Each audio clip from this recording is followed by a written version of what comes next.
creo que el tema de seguridad alimentaria, o dicho más exactamente, de inseguridad alimentaria en el país, no está lo suficientemente relevado.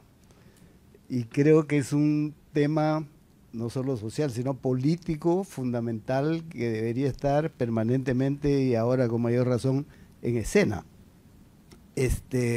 Las publicaciones que están circulando de los organismos correspondientes son muy objetivas en mostrar indicadores que expresan esa situación sumamente crítica. Solo una observación, aunque sí lo ha mencionado Mariana en su intervención. Hay un gran ausente en el diagnóstico de la inseguridad alimentaria y de las soluciones, que es la pesca. El Perú, no de ahora, históricamente, es un país que se alimenta de la pesca. Y en todas las culturas prehispánicas han tenido en la pesca un elemento central, y no solo en la costa, ¿no? Porque también en la sierra y se llevaba de pescado, pescado seco, ¿no? A la sierra para alimentación. Y es uno de los temas cruciales a plantear, por lo menos en Perú. Es fundamental hablar, cuando se habla de seguridad alimentaria, hablar del tema pesca. Pero también, y por eso me parece sumamente importante la vinculación de este tema de inseguridad alimentaria con desigualdad. Yo creo que ese es un gran acierto en el análisis. Todos han hecho referencia a ello. Germán ha abundado con datos económicos, estadísticos, y nos plantea un problema que también es histórico, ¿no?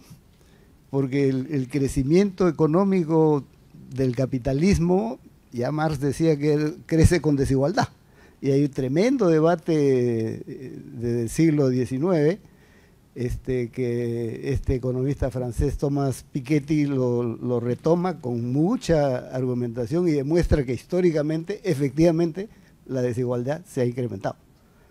O sea, punto para Marx.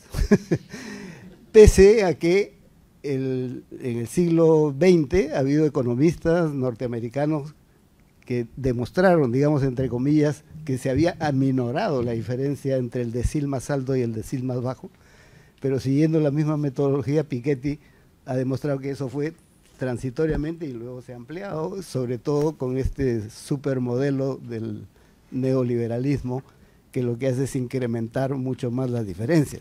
Bueno, el Perú es expresión de eso, y la inseguridad alimentaria es expresión de eso. Por eso me parece un acierto, pero debería esto efectivamente ser parte de la conciencia nacional, porque las soluciones están efectivamente en los modelos productivos y técnicos que se puedan implementar, pero están en los modelos políticos, fundamentalmente, que viabilicen esas posibilidades, ¿no? Porque como esto va vinculado con el tema derechos, Marilú ha hecho una referencia que a mí me parece importante y yo le he hecho seguimiento a eso también, no solo a los derechos iniciales que se gana, digamos, con la independencia en 1821, sino los derechos sociales que se conquistan después, como históricamente se han conquistado después del derecho a la identidad, el derecho a la participación política, etcétera. Los derechos sociales vinieron después, ¿no? La educación, la salud, en el Perú a fines del siglo XIX y principios del siglo XX. Y así como habían leyes que aparecían, a mí me parece muy importante la Constitución del 33, porque la Constitución del 33 es la que reconoce educación primaria, gratuita, universal, y para implementar eso se crea el año 34 el Ministerio de Educación. Es decir, se crea el derecho y después se implementa la institución política encargada de eso. Aparecen los primeros derechos también de salud y el 35, Ministerio de Salud. Y los derechos laborales, en todo ese proceso, pese a que las 8 horas, perdón, estaban desde el 18, constitucionalmente es en el 33, y el 42, si mal no recuerdo, aparece el Ministerio de Trabajo. Entonces, los derechos van por delante, y van como conquistas, y las modificaciones políticas, estructurales, institucionales, vienen a continuación, porque es para que esos derechos sean plasmados, ¿no es cierto? Pero tenemos un tremendo pendiente en ese campo, y creo que está bien por eso vincular estos fenómenos, tanto productivos inmediatos como los fenómenos más políticos y de largo plazo. Sin embargo, creo que vale la pena también remarcar que no hay una relación mecánica, ¿no?, entre procesos sociales y consecuencias favorables o desfavorables para los sectores populares. Por ejemplo, habiendo un proceso que ha, digamos, en los últimos 25 años o 30, acentuado la diferenciación y la desigualdad económica en el país, como ha sido en el mundo también, sin embargo se han podido conseguir por políticas específicas derechos importantes, tanto en educación como en salud. Yo puedo decir, en el marco de los Objetivos de Desarrollo del Milenio, aprobados como reto, ¿no es cierto?, del año 2000 al 2015, se redujo, vamos a poner un ejemplo muy concreto, la desnutrición crónica infantil a menos de la mitad, que el país es uno de los pocos que logró la meta, a contramano, digamos, y no por casualidad, pues se implementaron políticas para eso, se dieron recursos para eso. Se redujo la mortalidad infantil, cuya meta era reducir a la tercera parte, se redujo a menos de la tercera parte. La mortalidad materna se redujo también. O sea, las políticas son decisiones de las personas para ir en contra de los procesos económicos o naturales. El Perú no puede dejar de tener presente siempre los fenómenos naturales que nos golpean periódicamente, ¿no es cierto? Y contra eso también se puede luchar dependiendo de cómo nos planteemos las alternativas. Se ha mencionado, por ejemplo, y es un hecho, se ha incorporado, digamos, al aseguramiento universal ya casi el 100% de las personas.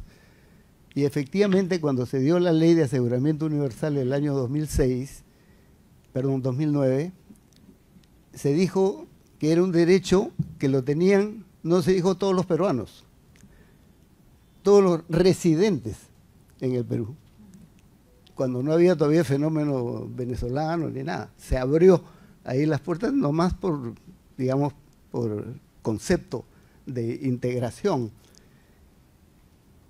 El problema viene después, ya no es un problema del Ministerio de Salud, qué cosa es residente, ¿no es cierto? Entonces ahí es cuando viene el residente el que tiene esto, viene la exclusión o no.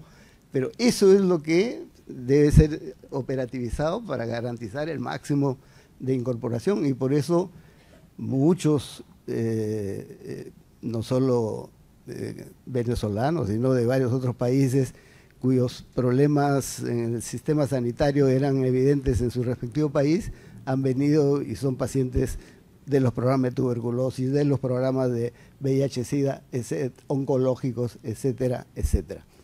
Bueno, lo que quiero remarcar es que frente a los grandes problemas económicos, sociales, se pueden hacer políticas que vayan contrariamente y que produzcan logros. Es siempre difícil, pero no es fatal que porque las olas vienen así de bravas, nos arrasa siempre, ¿no?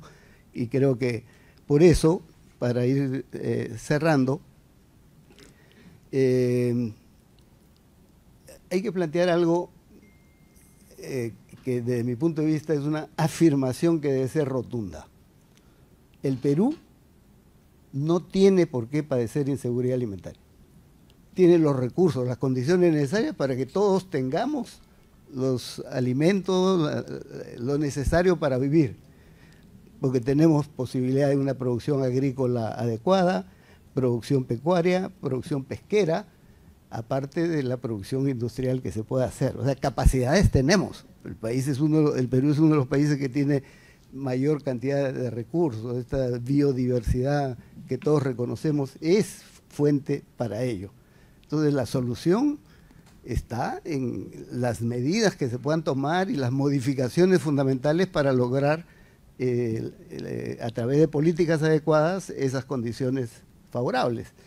Y creo que ese debe ser el punto optimista, digamos, de una propuesta nacional, más allá de banderías políticas, sin duda, partidarias, que tiene ese mensaje, que tiene ese carácter.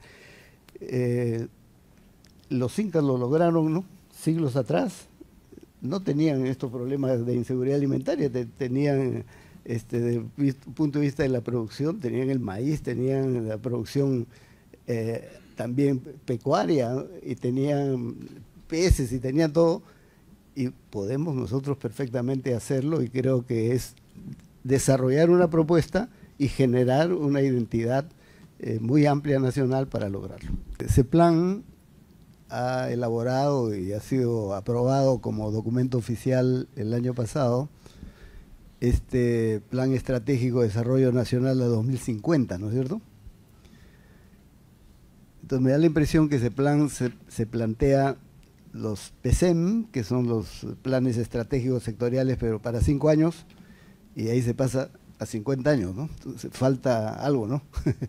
Y ese es un reto para el país, porque hay que construir ese mediano plazo, primero que vincule con los ODS, con los Objetivos de Desarrollo Sostenible, que están ahí a la vista y que son compromiso de país, ¿no es cierto? Pero del 30 al 50 hay 20 años, ¿cómo caminamos, cómo transitamos? Me parece que las tendencias que plantea ese estudio sí son valederas. Los cambios poblacionales que señala, los cambios climáticos que son evidentes, los problemas a nivel de la economía, donde predice que no hay grandes ciclos previsibles de crecimiento, sino crecimientos pequeños o medianos, y el gran factor político, que me parece que sí es uno de los temas. No he visto estudios anteriores donde se plantee la tendencia política como un factor determinante para la construcción de escenarios a futuro, y donde el principal indicador de esa tendencia política es el descreimiento en nuestro sistema democrático. Me parece que ese es un dato fundamental, y que no solo lo dice ese plan, hay todos estos estudios a nivel latinoamericano que muestran que dentro de los países, de todos los países latinoamericanos, en donde se tiene el menor porcentaje, digamos, de respaldo con su sistema democrático, es Perú, con 8%. Lo que remarca ese plan es que el 60% está en contra. No quiere decir que el otro 40% esté a favor del sistema democrático vigente. Solo un 8% está, entonces no sabe, no opina, es el otro 32% restante, ¿no es cierto? Entonces sí me parece que las tendencias que señala ese plan son adecuadas para el análisis. El otro gran problema es cómo se construye a partir de eso los escenarios, sobre todo los intermedios, ¿no? Porque eso es lo que debe definir las políticas concretas. Solo quisiera remarcar, para no extenderme mucho, que efectivamente este gran tema de la desigualdad social y las consecuencias en el tema que está planteado, que es la inseguridad alimentaria, pero lo hacemos extensivo a todas las demás políticas sociales que deben ir junto con ella, es fundamental, ¿no? Entonces, creo que ahí hay un camino que tiene que ser explorado. Efectivamente hay que mejorar los indicadores de esa desigualdad social, porque cuando planteamos alternativas, aparte de obviamente el reto a nivel productivo, y cuando hablamos de políticas sociales, se menciona mucho, por supuesto, la protección social, las políticas de protección social, pero las políticas de protección social son secundarias a las grandes políticas sociales. que son salud, educación, que se añaden al gran tema de la producción, que son la fuerza para el cambio, ¿no? Entonces, creo que ese es el nivel de relación que hay que establecer y estoy seguro que con el impulso que las instituciones están dando se puede abrir un camino positivo.